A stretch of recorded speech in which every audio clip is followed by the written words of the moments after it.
اور امت محمدیہ کی خصوصیات میں یہ بات بھی شامل ہے، باب لمبا چوڑا ہے، بات کو مختصر کرتا ہوں، کہ جو آسانیاں اور سہولتیں امت محمدیہ کو اللہ رب العزت نے عطا کی وہ دیگر امتوں کو عطا نہیں کی۔ معروف باتیں ہیں، ایک مرتبہ دہرا لیجئے، شاید کچھ لوگوں کو علم نہ ہو کہ رسول اللہ صلی اللہ علیہ وسلم کی امت سے پہلے یہودیوں بنی اسرائیل کے اوپر آپ کے علم میں کہ اگر نجاست پیشاب ان کے کپڑوں پہ گر جاتا تو اس کا کفارہ کیا تھا؟ اور کپڑے کو کاٹ دیا جاتا، اور دوسری حدیث میں کہ اگر جلد کے اوپر گر جاتا تو جلد کو کاٹ دیا جاتا۔ یہ امت محمدیہ کے اوپر اللہ رب العزت کی رحمت ہے، احسان ہے کہ پیشاب ہے پلید ہے، ناپاک ہے، نجس، لیکن کپڑے پہ گر جائے تو پانی سے پاک ہو جائے گا، جلد پہ گر جائے پانی سے پاک ہو جائے گا۔ اور صرف اسی پر اللہ رب العزت نے آسانی دینے کو بس نہیں کیا، بلکہ کیا کیا؟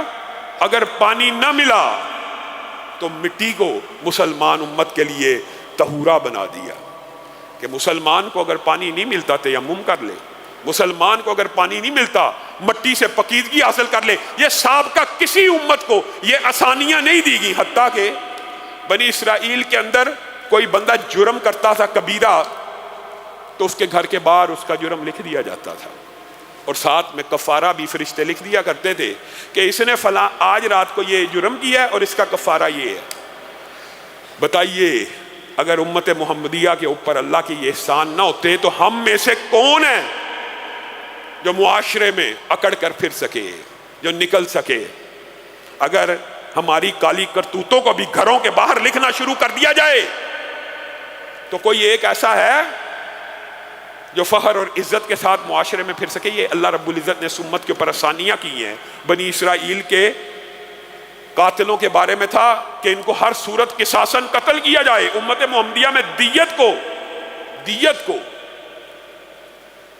پیش کیا گیا کہ ٹھیک ہے اگر وارثین معاف کرنا چاہتے ہیں تو معاف کر دیں، دیت لے سکتے ہیں۔ یہ بھی امت محمدیہ کے لیے خصوصیت ہے، اور یہ بھی خصوصیت امت محمدیہ کی ہے کہ اس کے لیے مال غنیمت کو حلال کیا گیا۔ سابقہ امتوں کے ساتھ کیا معاملہ تھا؟ مال غنیمت کو اکٹھا کیا جاتا تھا اور ایک جگہ رکھ دیا جاتا تھا، آگ آتی تھی اس کو چکھ لیتی تھی، ادھر سے پتہ چل جاتا تھا کہ قبول ہوا ہے، جہاد نہیں قبول ہوا۔ امت محمدیہ کے اوپر اللہ رب العزت نے ایک اور عورتوں کے باب میں بھی آسانی کی ہے۔ بنی اسرائیل کے اندر عورت کو حیض آ جاتا تھا سابقہ امتوں میں، حیض کے جو ایام ہوتے ہیں، ناپاکی کے جو ایام ہوتے ہیں، حیض آ گیا تو اس عورت کے ساتھ بات چیت بھی وہ نہیں تھے کرتے، تعلقات بھی ترک، چھونا بھی نہیں، اس کو بالکل سائیڈ پہ کر کے لاک، ایک قسم کا سمجھ لیں لاک کر کے بالکل مقاطعہ بائیکاٹ کر دیا جاتا تھا۔ جبکہ امت محمدیہ کے لیے اللہ رب العزت نے اس نبی کا کلمہ پڑھنے کی وجہ سے، اور ابھی کبھی آپ سوچیں اللہ کی قسم کہ اللہ تعالیٰ کے بے پایاں احسانات میں، انعامات میں، کیا یہ بہت بڑا انعام نہیں ہے کہ کھرب ہا کھرب لوگوں میں سے اللہ تعالیٰ نے مجھے اور آپ کو مسلمانوں کے گھروں میں پیدا کر دیا، خود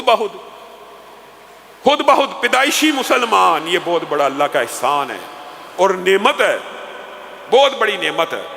اور امت محمدیہ کے اوپر آسانی یہ ہے کہ اگر عورت ان ایام میں بھی ہوگی تو اس کے ساتھ میل بھی ہے، جول بھی ہے، کلام بھی ہے، گفتگو بھی ہے، حتیٰ کہ سوائے وہ تعلق جو ازواجی ہو اس کے علاوہ ہر طرح کا گلے ملنا، ہاتھ ملانا، ہر چیز جائز ہے، روا ہے۔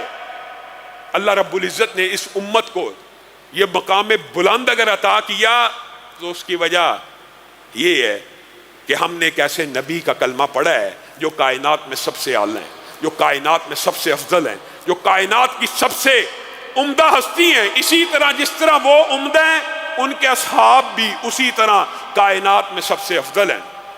امت محمدیہ کی اور بھی بہت سی خصوصیات ہیں، جن میں سے ایک خصوصیت یہ بھی ہے کہ امت محمدیہ میں ایک آسانی یہ بھی پیدا کی گئی ہے کہ اس کا سہو معاف کر دیا گیا، اس کا نسیان معاف کر دیا گیا۔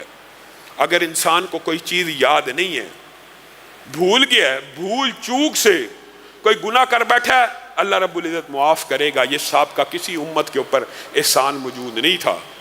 اور اس سے بھی زیادہ بعض احسانات امت محمدیہ کے محدثین نے ذکر کیے ہیں، ان میں سے ایک یہ بھی ہے کہ پختہ برائی کا خیال آ گیا، پختہ برائی کا خیال آ گیا۔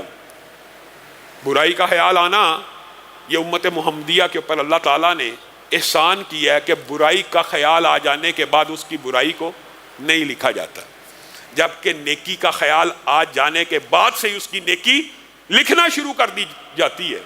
اور اسی وجہ سے اس امت کو یہ اعزاز بھی حاصل ہوگا کہ کل قیامت کے دن جنتیوں کے اندر ان کی بہت بڑی تعداد جنت میں داخل ہوگی، اور یہ واحد امت ہے، واحد امت۔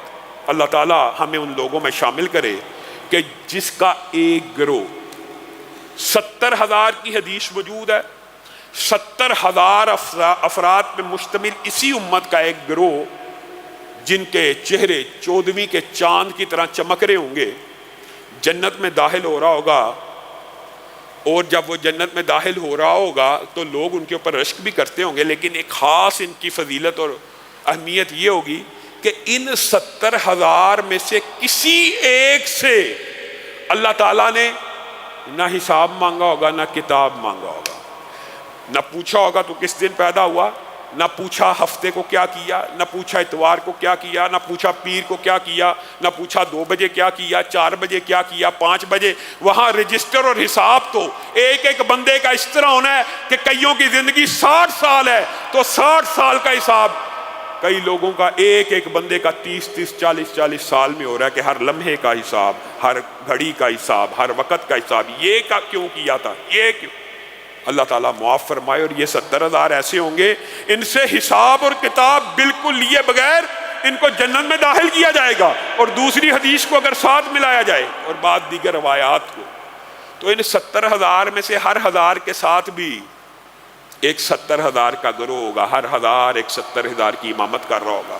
اور محدثین نے اس کی کیلکولیشن کی، بعض نے کوئی تعداد لکھی، بعض نے کوئی تعداد لکھی، اور جو راجع تعداد ہم سمجھتے ہیں وہ یہ ہے کہ ان 70,000 کے ساتھ 4 ارب 90 کروڑ مسلمان ایسے داخل ہوں گے جن کا اللہ تعالیٰ کوئی حساب نہیں لے گا۔ اللہ تعالیٰ ہم سب کو اس میں داخل فرمائے بغیر حساب کتاب کے۔ 4 ارب 90 کروڑ مسلمان، یہ امت محمدیہ ہی کی خصوصیت ہے۔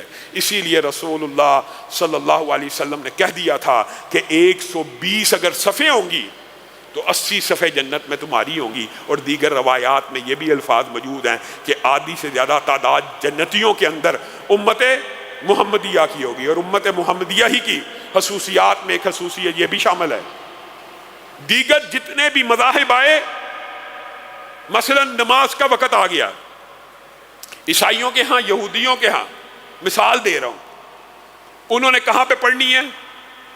گرجے میں، عبادت خانے میں، اپنے بنے ہوئے عبادت خانے میں۔ اللہ رب العزت نے مسلمانوں کو، واحد امت ہے، یہ سہولت دی ہے کہ مسجدیں بناؤ۔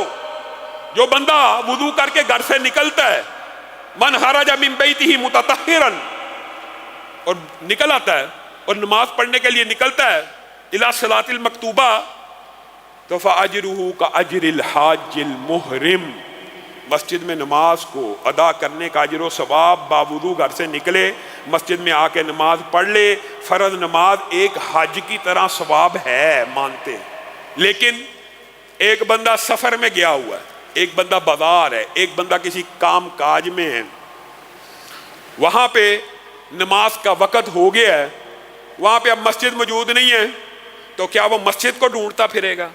بتائیے۔ یہ امت محمدیہ کی ایک بہت بڑی خصوصیت ہے کہ اللہ تعالیٰ نے پوری کی پوری زمین کو اور دھرتی کو مسجد موجود نہ ہونے کی وجہ سے ان کے لیے مسجد قرار دے دی ہے، مسجد قرار دے دی ہے۔ پوری زمین مسلمانوں کے لیے مسجد ہے، مسجدیں بننی چاہیے، مسجد کے پروٹوکولز ہیں، مسجد کے فضائل زیادہ ہیں، لیکن اس کا مطلب یہ نہیں ہے کہ انسان کسی سفر میں جا رہا ہے، رستے میں کوئی مسجد نہیں ہے تو انسان مسجد کے اجر و ثواب سے محروم رہ گیا۔ نہیں، یہ امت محمدیہ کی خاص فضیلتیں ہیں۔ اللہ رب العزت جو کہا گیا، جو سنا گیا، اس کو سمجھنے کی توفیق عنایت فرمائے۔